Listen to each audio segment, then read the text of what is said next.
For more on this, I'm joined by Dalia Dasa-Kay, a senior fellow at the UCLA Berkel Center for International Relations. Dalia, the desolation of Israel that Israel has brought down on Gaza is clear for us to see. Hamas have 3 or 4 days to respond to this plan. Are they out of options? Well, they were certainly given an offer that the President Trump suggests they can't refuse. So I think that's the big question right now. Certainly, everybody would welcome an end to this war, a release of hostages, a surge of aid. In fact, that was what was supposed to happen if the January ceasefire had been fully implemented.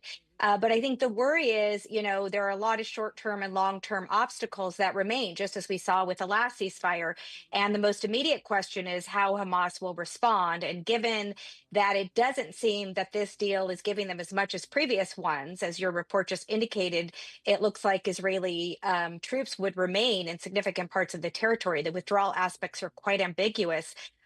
It seems very difficult to imagine Hamas would release all remaining hostages alive and dead at this stage. So a lot of short-term worries and then a lot of longer-term uncertainties as well. Yeah, and what other parts of this 20-point plan concern you when it comes to actually making them a reality? Yeah, it's going to be very difficult, even if Hamas does accept and we start having movement.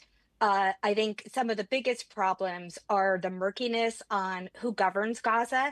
The plan suggests there be some kind of technocratic Palestinian leadership, but it's not clear who decides who that will be. There are names inserted. President Trump would be overseeing this with the former British Prime Minister Tony Blair, which has raised a lot of concerns given his previous role in Iraq and the Iraq War and others, and just the sense that the Palestinians are being marginalized in terms of their own voice on governance.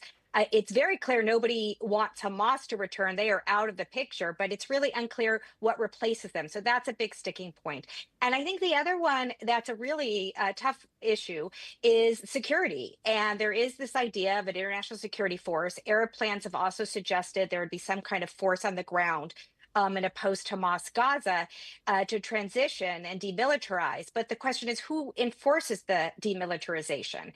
And the Arab states Yeah. that are envisioned to be part of this kind of force have made it very clear that they're not interested in moving into Gaza if the Israelis are still there. And there's nothing in this plan that really gives firm timelines on when the Israeli withdrawal would happen, if it would ever happen.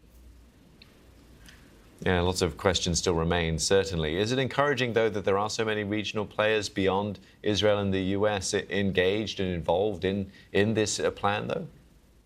I think it really is. And I think that's what, is a lot going for it. The regional neighbors, especially the Qataris, the Egyptians, the Turkish government, they're going to all be pressing Hamas hard, I think, to try to accept this plan. Everybody wants the war to end. This war has been very devastating, not just for the people in Gaza and Israel and the entire region. So I think there's going to be a lot of pressure, and there is a will in the region to cooperate and try to develop and secure a post-Hamas Gaza.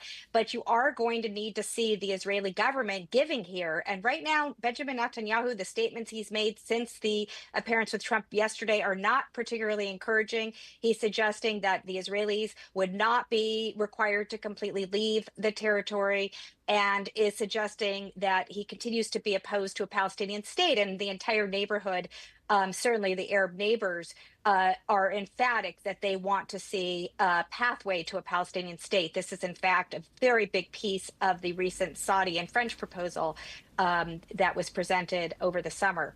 So it's encouraging, but again, I don't think there's full alignment on a lot of these objectives, and that's going to be the big challenge. Dalia, great to get your thoughts. Dalia Dasa-Kay, there, a senior fellow at the UCLA Berkel Center for International Relations.